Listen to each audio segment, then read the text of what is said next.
Hello and many thanks for joining us. This is the news on Galaxy Television, broadcasting to viewers here in Nigeria, West Africa and across the globe. My name is Tife Tanimomo. First, the headlines. President Muhammadu Buhari urges Ogoni leaders to sensitize indigents on value of protecting national assets.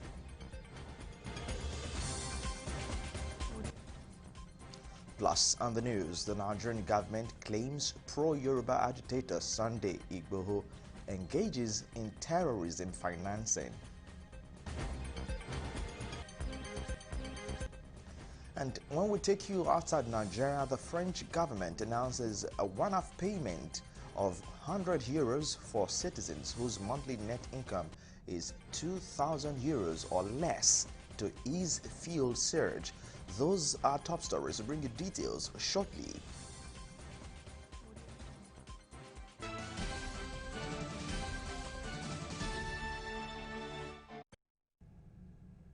A very warm welcome to you. Many thanks for joining us on the news.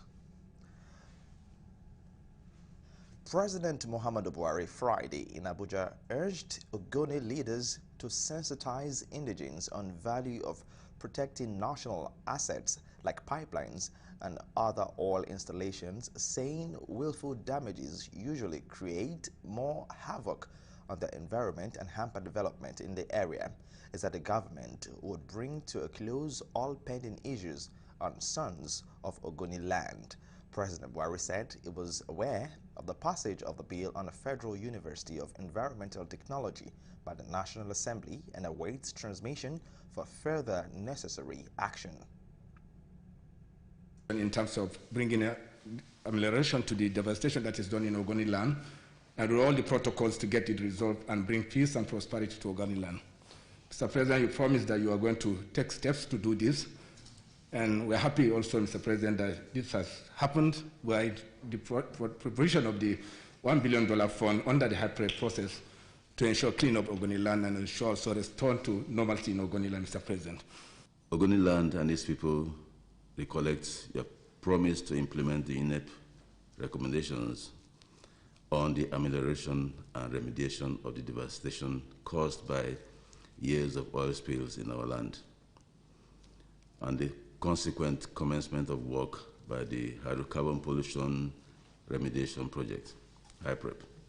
And very distinguished people of Ogoni land, I thank you very much for your kind words and recognition of efforts made by this administration to bring progress to your part and all parts of the country.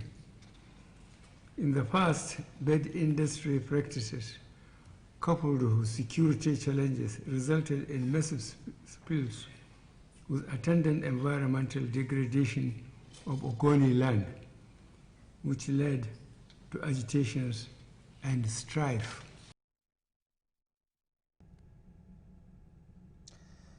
And away from that, pro-Yoruba agitator Sunday Adeyemo, commonly known as Sunday Igboho, is engaged in terrorism financing, the Nigerian government claims. Nigeria's Attorney General and Minister of Justice, Abubakar Malami, told the media in Abuja Friday that Igboho has made financial transactions with suspected terrorism financiers currently under investigation. Galaxy's Godfrey Shimoge in Abuja completes this report. The Nigerian government recently confirmed that it was investigating some alleged terrorism sponsors. Linking Sunday Adeyemo to terrorism financing is the latest twist to the matter. Abubakar Malami said Adeyemo allegedly transferred funds to Abbal Bako and Sons and its promoter Abdullahi Umar Usman, suspects in the ongoing joint terrorist financing investigation. A total of 273,198,200 transaction outflows was recorded from Sunday Igboho's account between 15th March 2013 and 11th day of March 2021. Investigations revealed that Adeshun International Concept Limited, belonging to Igboho, transferred the sum of 12,750,000 to Abbal Bako and Sons. It might be recalled that Abal Bago and Sons and its promoter, Abdullahi Umar Usman, are suspects in the ongoing joint terrorism financing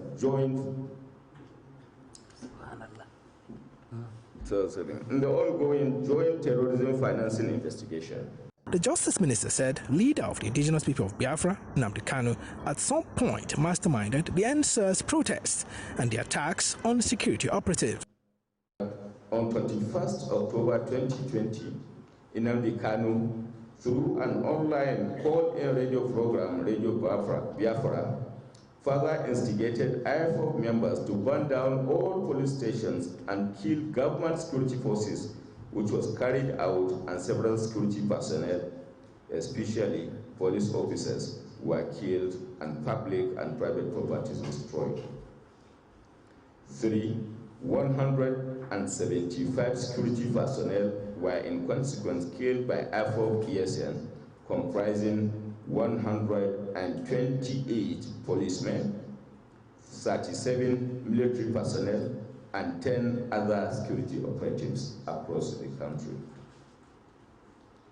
4. Killing of prominent Nigerians. Recently, there were gruesome killings of traditional rulers, OB1 of Okodo Autonomous Community, Eze and Anayochukwu, Dureburo, and Eze Samson Osunwa of Ihebi Nyore Autonomous Community, as well as the killing of Alhaji Ahmed Golak on 30th May 2021.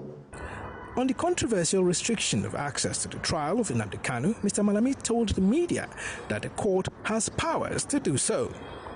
Who attends and whether the court indeed has powers to restrict access is a function of law.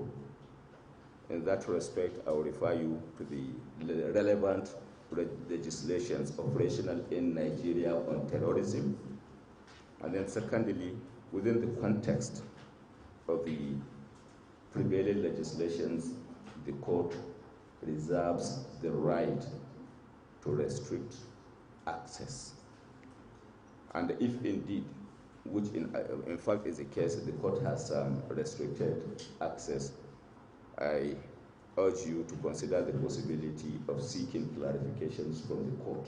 The Attorney General maintained repeatedly that the action of the government in all that has been playing out so far is in the public's interest. Godfrey Eshemuge, Galaxy News, Abuja. And to the Green Chambers, the House of Representatives Committee on Science and Technology Innovation has forged the country's continued underfunding and science and technology research. Galaxy's Godfrey Eshemuge again reports. Shedda Science and Technology Complex was founded about 20 years ago as an institute for research and advanced science and technology.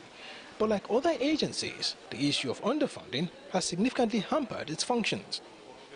Members of the House Committee on Science, Technology and Innovation querying the functions of machines at the agency's laboratory.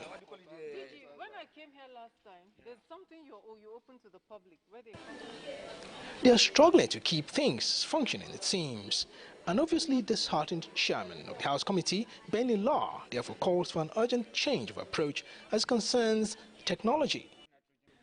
It seems that the budgetary release for the agency is still not satisfactory. I would ask that the Ministry of Science and Technology be given priority in the budgetary releases of government.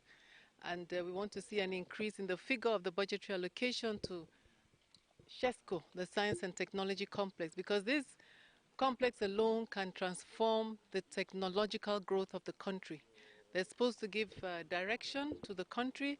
All the growth of our industries are supposed to start from research here and then link with the industries and the commercial sector we have.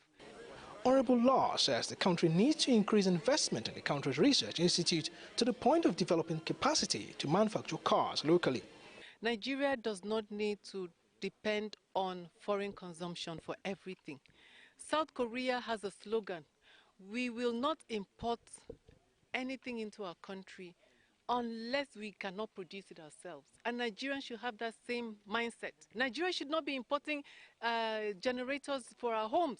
Since we have a problem in power supply, Shesco should do the research, produce the generators in mass, sell it out to the public. We have all it takes. We have the knowledge. The professors are here. They have been trained in different parts of the country. They've attended workshops. They're well exposed. But the equipment is not here because government isn't funding it, and science and technology is still not a priority. There's no need for us to even import cars. Shesco can even make cars here. One of the challenges of the agency is it's having to compete with the nation's universities, who end up employing their prospective staff, ultimately making them lack qualified manpower. Yeah, in the law, the act establishing Shesco, we are supposed to earn the same salary as those in the university, but it's not happening. So if we're able to take that, definitely it will help us to stabilize. Godfrey Eshamoge, Galaxy News, Abuja. Meanwhile, the National Assembly expressed concern over a certain 2015 survey that suggests that about 30% of the 500,000 pints of blood collected and donated annually in the country are unsafe. Honorable Abbas Tajuddin, who sponsored a bill on the establishment of national blood services that also warned on the usage of the bloods to avoid negative consequences in the country. Director General of the National Blood Services, Dr. Omali Joseph, while noting that blood is expected to last for not more than 30 to 35 days before its expiration, when donated in blood bank, explains that the Commission will help regulate, coordinate, and provide safe blood in the country. Without legal provision to enable the implementation of blood services, it is very difficult to regulate, to provide, and to regulate, and to coordinate. So that is why the National Blood Service Commission bill, which is now an act, is very important to the development of health in Nigeria. This commission will ensure that every person that requires blood on emergency basis is able to get as and when. The same thing with the maternal side. We have been informed by the experts that a lot of people every year are dying because of challenges in maternal delivery.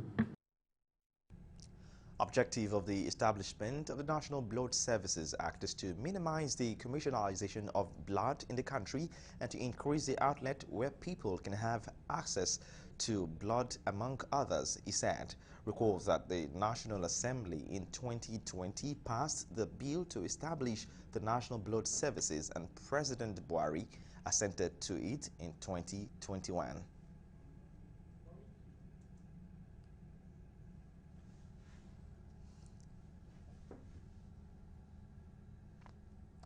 In just a moment, we'll take you to environmental matters as the Federal Ministry of Environment reiterated commitment towards managing emerging environmental challenges to enhance a thriving and sustainable economy.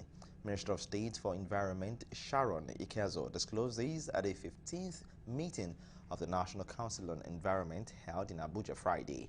Ikezo added that the ministry has developed strategies along the 9 priority areas outlined by the current administration to achieve agriculture and food security. Also speaking, the Minister of FCT, Muhammad Buelo, stressed the need to take stock of current environmental issues and evaluate the challenges and opportunities embedded in them. In our mandate as a ministry, we have developed strategies along the 9 priority areas outlined by the current administration of President Muhammadu Buhari for us to build a thriving and sustainable economy, enhance social inclusion and reduce poverty, enlarge agricultural output for food security and export, attain energy sufficiency in power and petroleum products and expand transportation and other infrastructural developments. These are the 9 priority areas of this government. Therefore, the choice of the theme for this gathering, which is appraisal of the emerging challenges and opportunities in the environmental sector, a call for actions towards the environment of our dreams, is therefore very relevant and certainly could not have come at a better time. The requirement for environmental sustainability is for humanity to act responsibly to protect the ecosystem by maintaining high air quality and availability to enable of water resources under habitable climate regime. Now, a Delta State report says the state government, Senator Ifeanyi Okowa, presents an appropriation bill of 469.5 billion naira for 2022 to the State House of Assembly. Correspondent Daily Fason sent in this report. Christian budget of inclusive growth and accelerated development, the governor told the lawmakers that the bill was made up of 284.14 billion naira for capital expenditure and 185.36 billion naira for recurrent expenditure. The governor of Delta State said capital expenditure constituted 60.5% of the budget, while 39.5% represented recurrent expenditure, and explained that the allocations were targeted at completion of all ongoing projects and new projects in critical area of needs. 2022 budget proposals. Mr. Speaker, honorable members, I present to you a budget proposal of 469.495 billion to execute projects and programs of government in year 2022. This is made up of 185.357 billion for recurrent and capital of 284.138 billion naira. He added that the budget will focus on completing ongoing projects, job creation, healthcare, and education. It is important to emphasize that the 2022 budget is targeted at the completion of ongoing projects and new projects in critical areas of need only. Greater transparency and proper accountability in public expenditure so that citizens can always get value for money in all projects and programs of government. You're still on the news on Galaxy Television. Now we'll take a break for a moment, but when we return, we'll bring you a special report as the National INEC Commissioner, former National INEC Commissioner and legal practitioner, explores the numerous advantages that could come with electronic transmission of election results come 2023. That story gets our focus next. Stay with us.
Welcome back. Many thanks to our online viewers for joining in on our social media platforms. We absolutely appreciate it. Now, for more updated and latest news, you could also join and visit our website at www.galaxytvonline.com or subscribe to our YouTube channel at youtube.com/GalaxyTV Nigeria. You can follow and interact with us on our Facebook page. We are live at facebook.com/GalaxyTV. Don't forget to follow and tag us on our Instagram page at Galaxy TV. You can also avail our eyewitness feature via WhatsApp. If you have breaking news around you, simply share your story by sending short clips or videos of the news on 0818-6666-669. Our social media platforms are user-friendly and can always accommodate your live updates and comments. A report here in Lagos says the 2023 election is expected to come with changes such as the electronic transmission of results and direct primaries. Galaxy's Iribam Salako now reports.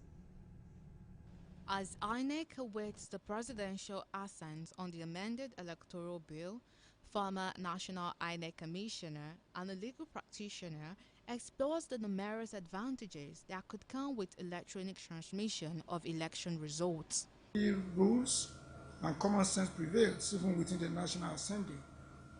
It doesn't matter, because some of the fears we have that about leakage, about this, about that, we also have the same fears about when we discuss issues that are confidential over the phone.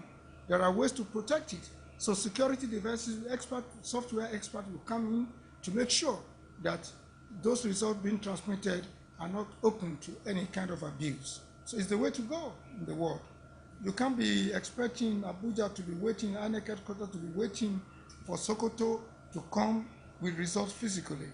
When you want to talk to people, you use that means to talk to people, and you have bridge time. You also overcome anxiety and violence that are associated. You need to be in a state headquarters during the collation of results. If the president, and I'm using this to blackmail Buhari, if he does not sign the bill, then definitely it means he's not a progressive. He's not a Democrat that he's claiming to be. And people like us want to believe that he's a Democrat. Initially, it was a polling unit. Eventually, it was moved to the polling station. Then they said police station. And of course, the politicians then use it to take advantage. Between the polling unit and the police station, a whole lot of things will have happened to the ballot paper or ballot box. The most important thing is that we want the result to be transmitted electronically. The development of adopting direct primaries has split views as some stakeholders are not comfortable with the imposition of direct primaries to choose candidates for election. Both direct and indirect primaries have advantages and disadvantages. Direct primary is just for the people to now vote, the candidate, the members of the political parties to vote their choice. Not indirect that they will just have a set of people who will go and vote in some people. Now it is direct. Everybody is like a general election too. The only thing is now is not open to everybody. It is open only to members of a political party. The imposition has really caused some political parties a lot of challenge, because if you impose a candidate on some people, it's two ways. It's either the parties, those party members, defect to another party, or they even vote against that party. So the two, in terms of management, I think the indirect primary is less cumbersome. It is much easier. In terms of resources that you need, you don't need to expend a lot of resources. In the direct primary, it's cumbersome. It involves a large number of people, and if you are not careful, it can result in explosion. It can boomerang. It's violence reading. The two of them are prone to violence, but one, in terms of organization, you don't have the capacity as a political party to organize direct primary, and in some cases open to fraud, because most of the parties do not have updated register of members. While anticipating the elections, all Nigerians are advised to vote wisely and embrace peace, especially in security-challenged areas of the country. Please, let's go back thinking. What are the other means through which we can express our anger, through which you can express our social discontent of people? People are unhappy. There's no doubt about it. That is not peculiar to them. So let's see what can we do to assuage the feelings of the people at the level of the presidency or the state. Because look at Imo State. Imo State is consistently in the news for bad reasons, just because elections went haywire. So Anambra State must not go the other way. We want to make sure that the person who actually commands the majority respect in terms of voters' respect must be the one to be elected as the governor of the state, so that the state will know peace. Irebami Salako, Galaxy TV News, Lagos. And away from that, President Muhammadu Buhari-led administration has been accused of so many things, from outright disregard for the rule of law to suspicions of northern agenda. In this special report, Galaxy's Solomon Ofem examines why the federal government still supports herdsmen against a southern governor's agreement over the anti-open grazing bill is fanning flames of these accusations. Now the report. The federal government has come out to throw its weight behind moves by herdsmen to sue southern governors over the anti-open grazing bill they recently signed into law. The Special Assistant on Media to the Attorney General of the Federation and Minister of Justice, Dr. Umar Gwandu, disclosed this in a statement made available to newsmen, saying Nigerians whose rights had been violated could go to court to seek protection.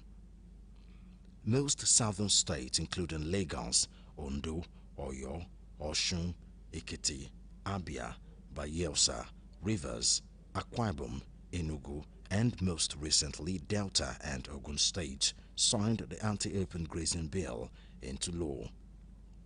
The Miyetti Allah Kautal Hure group, while reacting to the passage of the law in the southern state, described it as satanic and politically motivated, adding that it would sue the governors over the law.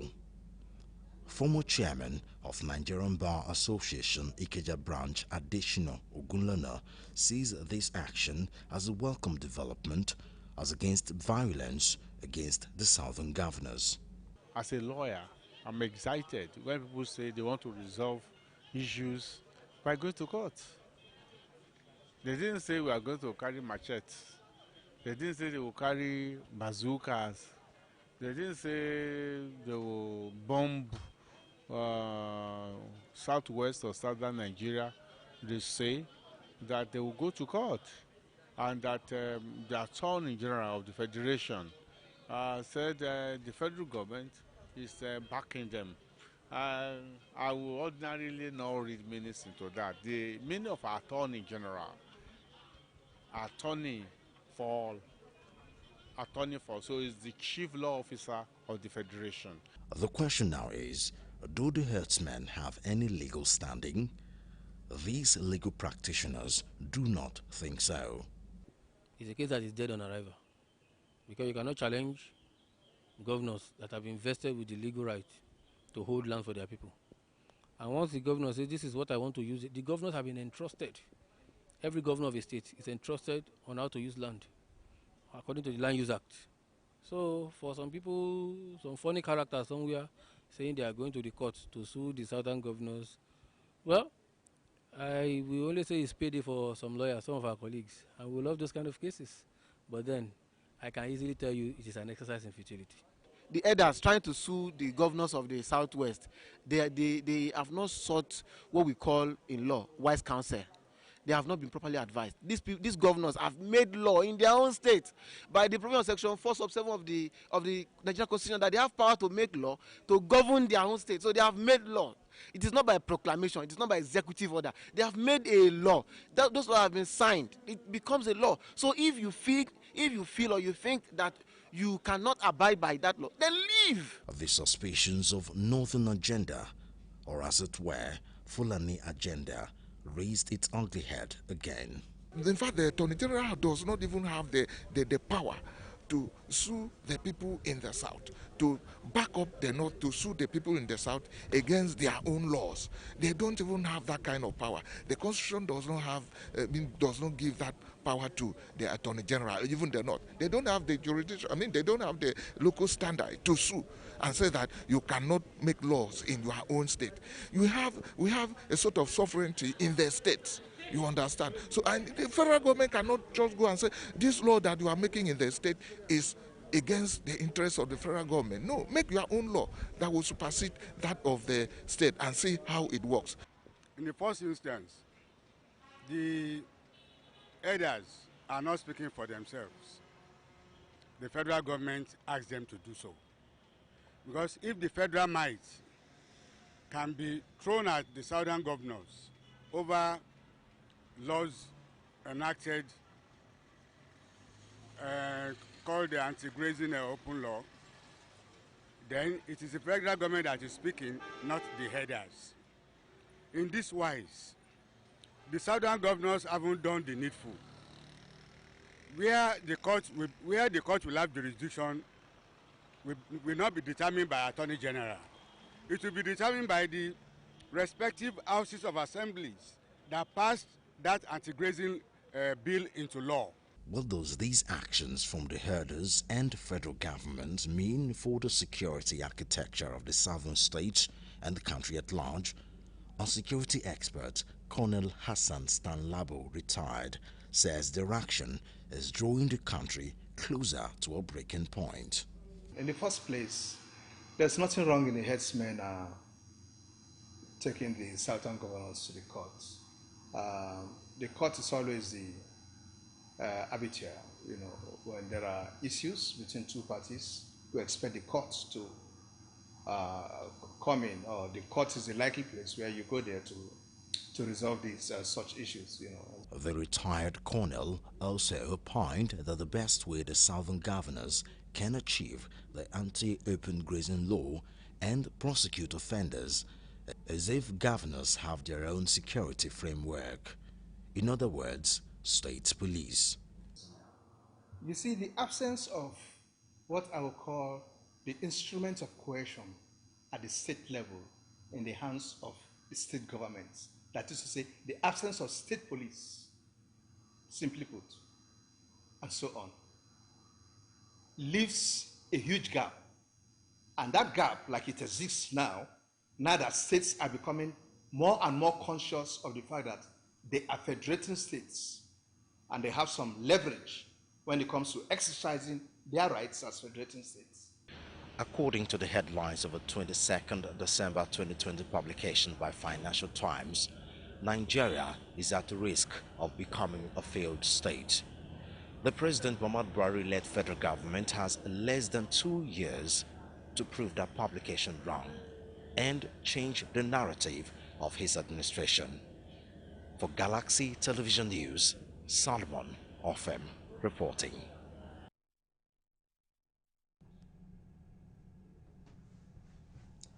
The Senate President Ahmed Lawan appeals to the Federal Capital Development Authority (FCDA) to fix dilapidated parts of the National Assembly and save it from further roof leakages. Galaxy's correspondent Godfrey Ashimogli sent in this report. The Senate President Ahmed Lawan made the appeal during the foundation laying of the permanent office complex of the National Assembly Service Commission. He said the National Assembly leadership would continue to provide the needed infrastructure to ensure that the institution delivers on its mandate to Nigerians. The Commission's chairman, Ahmed Amshi, described the construction of the NASC permanent office building as a historic feat recorded under the 9th Assembly. And those who have been working in this National Assembly complex, and those who have been members of the National Assembly since 1999, know that this is a project that is necessary, that this National Assembly complex needs rehabilitation. That, of course, this arm of government is the most misunderstood. And people who are not properly informed and the mischief makers decided to go to town to say, well, the National Assembly is going to spend money on national rehabilitation of National Assembly, which is not even necessary. We have been proven right. National Assembly complex has been leaking. The 5th National Assembly Service Commission found it expedient to re-engage trade associates for the stage 3 of the project, considering their professional competence and to ensure continuity. At inception in 2010, the construction cost of the project was estimated at 2.5 billion naira. But as of today, the cost of the project is 11.65 billion naira due to inflationary trends and incorporation of modern materials and facilities to the building. And now to drug trafficking related offences. The Nigerian Drug Law Enforcement Agencies proposes a penalty of life jail for illicit drug traffickers in the country. Correspondent Nabuchi Oke sent in this report. The NDLEA chairman lamented the lesser punishment meted at convicted drug pushers, saying when passed into law, those convicted of the crime will face a minimum of 15 years, a maximum of 25 years, or even life imprisonment. Mawa sued for the abolishment of fines and options in the conviction of offenders, adding that convict stiffer penalties such as life imprisonment would serve as a deterrent to intending drug peddlers. He also pushed for the introduction of testing as a criteria for employment and marriage. The option we have is the jail term. The jail sentences we are looking at is a minimum of 15, maximum of 25, and life. Those are all in the NDLEA Act that is under revision at National Assembly. Giving a scorecard on the performance of the agency in the last 1 year, the chairman said the agency has embarked upon reform of the agency for better performance. He said the agency is training a good number of its personnel as well as planning to scale up the workforce of the agency by the year 2022. The NDLEA chairman, however, disclosed that the agency has raked in a total of 100 billion naira as revenue for the country. Well, 100 billion so far. And this is my first year, so I can tell you that we have crossed the 100 billion mark so far. And this is money,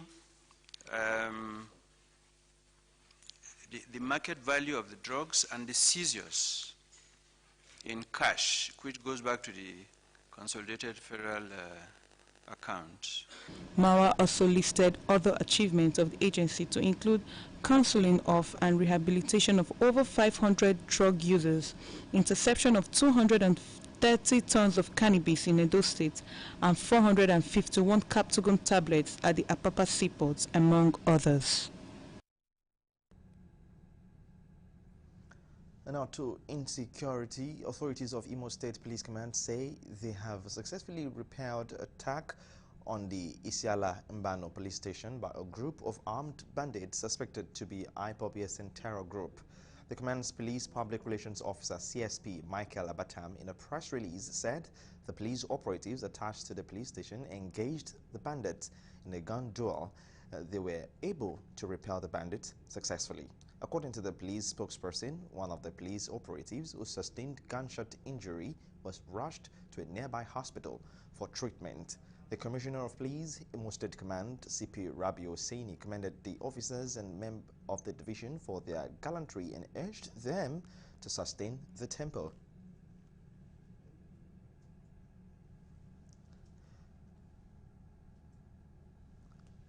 A 22-year-old man, Tunji George, has been beaten to death for allegedly stealing an iPhone 6 in Ogun State. George was reportedly killed Wednesday by 3 men who the police identified as Felix Sunday, Shomuye Musa, and Oluwatobi Michael.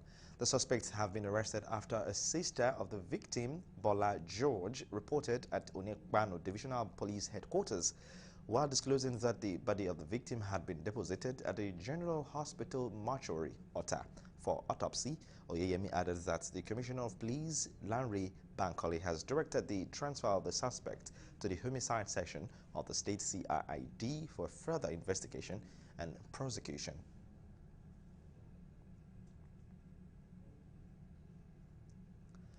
With the amount of waste generated annually, it becomes more challenging for government to monitor and manage waste disposal throughout the country. Galaxy's Valerie Chioma tells us more on this report. Improper refuse dumping has become a common sight in the city of Lagos. Busy streets, beautiful roads, marred with the ugly sight of refuse. What is the right way to go? Well, if you ask me, dispose them off properly, I would say. Lagos is the largest city in Nigeria with a population of roughly 23.5 million people as of 2018. The special advisor to the Lagos State government on drainage, Joe Ibekwe, gives an insight to the tons of waste the city generates in a day. Lagos generates about 18,000 metric tons of refuse on a daily basis. And our trucks work in the night. They work in the night. We have 3 transloading stations. All they do is to take those refuse to that place in the afternoon, morning till evening. Then in the dead of the night, when you have less traffic, they will now start moving. We'll have one in Simpson, in Lyland. You have one in Oshodi. We'll have one in Agege. Transloading stations. You put it there. In the night, they will now start moving it to the dump sites. How exactly is the proper way to dispose waste? 2 Lagos-based environmentalists have this to say. The proper way to dispose your waste now, in consideration of present realities, is to sort your waste from home into the different elements, and now make them available for the different categories of state agencies that deal with the different waste to come and evacuate them. It starts from your household. It starts from where you stay. If you're able to put your waste together and dispose them in the proper manner, I can assure you that if a household does this, and from the household the community, and from the community the different local governments, if they can carry this out and manage it properly, you find out that we'll have a greener and a better Lagos. Improper waste disposal can also have adverse health effects on humans, as over the years it has been responsible for causing several diseases. Unfortunately, this practice has been identified as one of the main causes of pollution and is becoming a growing concern for both the government and environmentalists, as it poses serious threats to health and the environment. Government is not able to properly manage waste. It leads to citizens indiscriminately disposing their waste. And when citizens do that, there are a lot of repercussions, there are a lot of challenges or crises that arise from that. This will include blocked drainages. When the drainages are blocked, it will lead to flooding. When the floodings come, floodings will lead to bad roads, because you remember the Lagos State is a coastal city. They are numerous. For example, you know of what's happening in Lagos with the flooding and everything. 70% is from irresponsible disposal of waste. When you dispose waste irresponsibly, you block the drainage. And then when you block the drainage, what happens? Water cannot flow. And when water cannot flow, you know water is not stagnant. It will surely look for a way to flow out. And that is how we have these flooding issues that we're having everywhere. Also, too, you all know that a clean environment contributes to good health. So when the environment is dirty, you become sick. You attract rodents and all that comes around, and then it makes you sick. And then also too, you won't be able to have fresh air to breathe, because the whole place will be smelling from rot. So when next you're about to dispose waste, always remember to do so properly. Valerie Chioma, Galaxy TV News, Lagos. A report from Kaduna State on the Abuja-Kaduna rail track says after that incident on the Nigerian Railway Corporation has also suspended train services in the state, which leaves some passengers stranded. Galaxy's Busan Yakusak from Kaduna sent in this report. Our correspondent who visited the Rigasa train station in Kaduna State said some frustrated passengers who came with the hope of traveling were not happy when they realized the train services has been suspended. Some passengers who came all the way from Kano and other neighboring states said they bought their tickets online, which was still on sale as at the time of filing these reports. Some passengers also expressed their displeasure with NRC, saying no notice was given on their website, which would have enabled them to seek for alternative means of transportation. This is obviously the train station in Rigasa. We're here to get train to Abuja, and you know most of us booked this train online. And it just came to our notice that this train has been faulty from yesterday night. And they've kept selling tickets this morning. Up until 11 a.m. this morning, ticket was still being sold. Now we got here and they're telling us there's no train. There was no update, there was no information, no nothing. It just tells us the way this country operates. They don't give a damn about anybody. They just do what they want to do. Other passengers said they will not follow the Abuja-Kaduna road as they prefer to travel back to Kano by air as the roads are not safe anymore. I'm not happy at all because I already planned that maybe I'll reach Abuja inshallah before 4 o'clock. But now I can't meet up again. I don't know what to do. I'm planning to go back to Kano. From Kano maybe I will take a flight to Abuja. You understand? Because I don't know what to do. This train is not moving anymore. You understand? Nobody knows whether tomorrow or next tomorrow before we decided to move.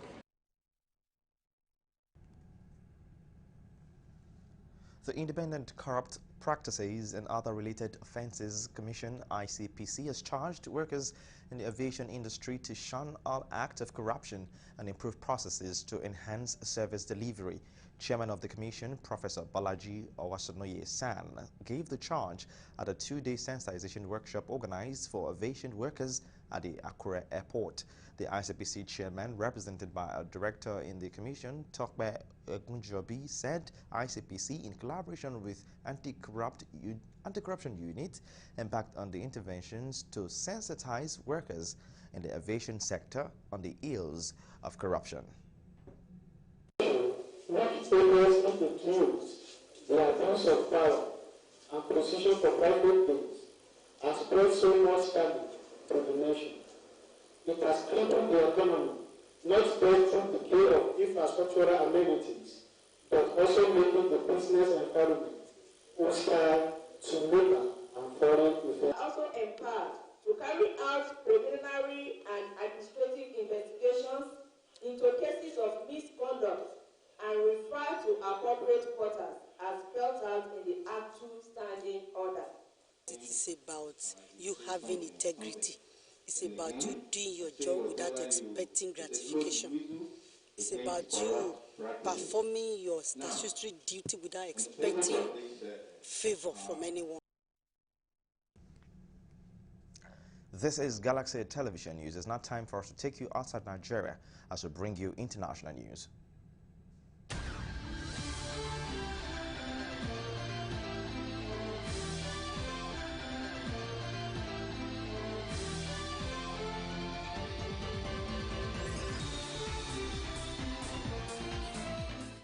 This is news from the international scene.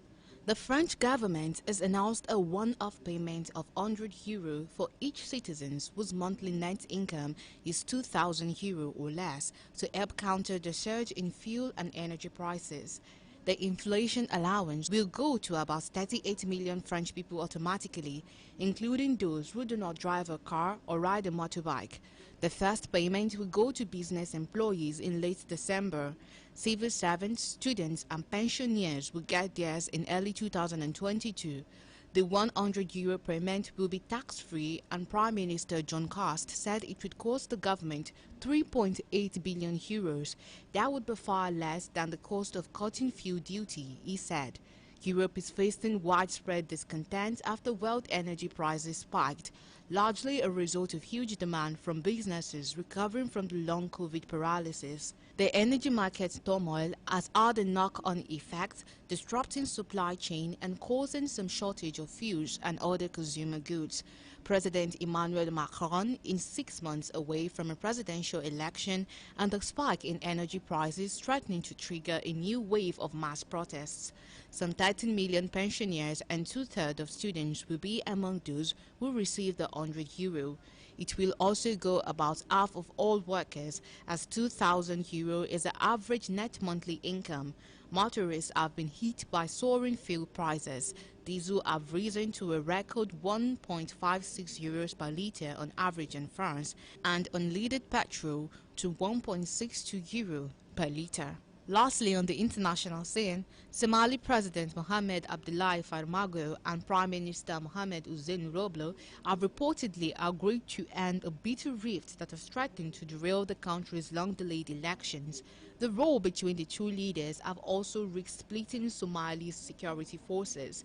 It was sparked by the government's handling of the disappearance in June of a female spy, Ikran Farah, leading to appointment of parallel intelligence chief and security ministers. On Thursday, President Farmago and Mr. Robo held their first face-to-face meeting in several weeks in Mogadishu.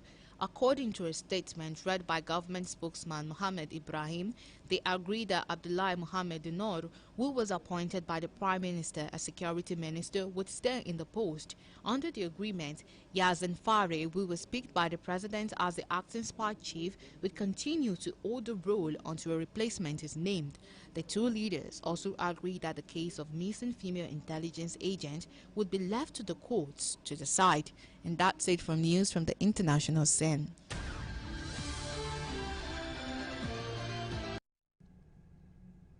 You're still on the news. Now up next is entertainment news.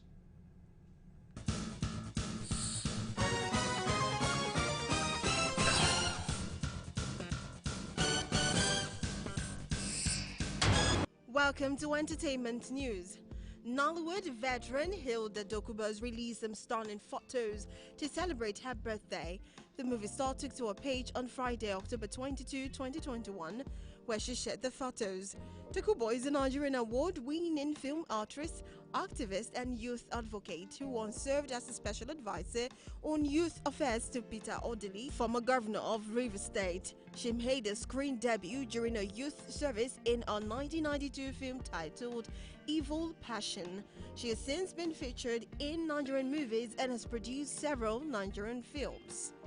Happy birthday to you, Ida Dokubo, from all of us at Galaxy Television.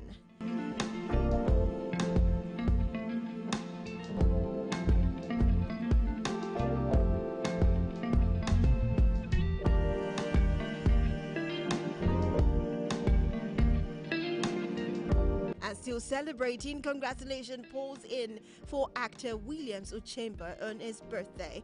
The film star clocked 32 on Friday, October 2022. The film star clocked 32 on Friday, October 22, 2021, and he took to his page to shower praise on himself. The film star also used the opportunity to make 13 requests from God, as he noted that he's nothing without his maker. According to him, God will not take him anywhere he would follow him to, because he would rather be in the remotest of villages with God than being in the palace of a king without him. Happy birthday to you, Williams. Nigerian singer The Genie has asked the kids of the corrupt politicians in the country if they ever tackle the parent over the state of the nation. The music star made this known via his Twitter page on October 21st, 2021. He wondered if the children of Nigerian politicians ever tell their dads about the situation of the country or putting the blames on their fathers. He tweeted, "I guess not, because how would a University of Cambridge fees be paid? Daddy has to keep stealing and politicking." The singer's tweet may be connected to the deteriorating state of the nation. In another news, actress Mercy Johnson Okoje has taken to her Instagram page to slam a teacher in her daughter's purity school who she alleges is in the habit of bullying her. Mercy in a post said her daughter Purity has always complained about how a particular teacher in a school constantly bullied her for 2 weeks. The mom of four said Purity mentioned to her that the teacher told her to her face that she doesn't like her mother and seizes every opportunity to bully her. She also reported the matter to the school authorities, who said they will handle the situation. Meanwhile, a lady on Instagram identified as Nancy Chidera narrated another side to the alleged bullying story. She alleged that Mercy humiliated and insulted the teacher, which in turn made the teacher burst out in tears. She also stated that the teacher also corrected Mercy's child, but Mercy seemed to believe that she's the only hated actress in Nollywood. Mercy has come out to debunk the claims of Nancy, with the receipt having to go back to the school to visit, and this time around she met with the head teacher and some teacher who witnessed to her not insulting or humiliating the teacher as Nancy has alleged.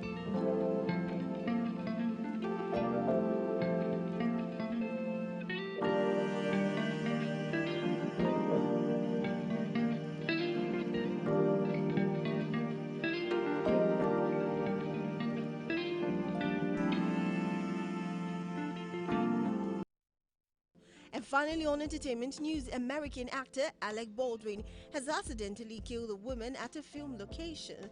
According to several reports, the actor fatally shot a cinematographer and injured a director during a tragic accident when a prop gun discharged on the New Mexico film set of the film Roast.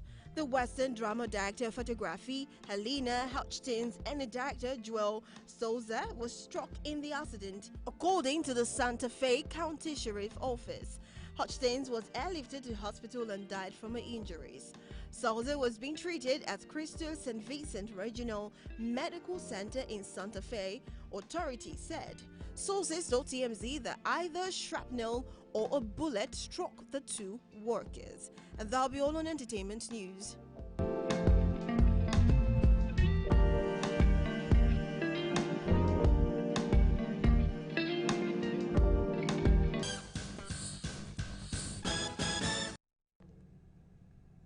And that's the much you can take on the news. First, I want to say many thanks to our online viewers for watching the news on Galaxy Television across all social media platforms. Now, for more update and latest news, you can also join on our website at galaxytvonline.com or subscribe to our YouTube channel, youtube.com/GalaxyTV Nigeria. You can follow and interact with us on our Facebook page at facebook.com/GalaxyTV. Don't forget to follow and tag us on our Instagram page at Galaxy TV. You can also avail our eyewitness feature via WhatsApp. If you have breaking news around you, simply share your story by sending short clips or videos of the news on 0818-6666-669. Our social media platforms are user-friendly and can always accommodate your live updates and comments. It was such a pleasure having you join us on the news at this time. Many thanks for staying with us. My name is Tife Tanemamo. We'll see you next time. Bye for now.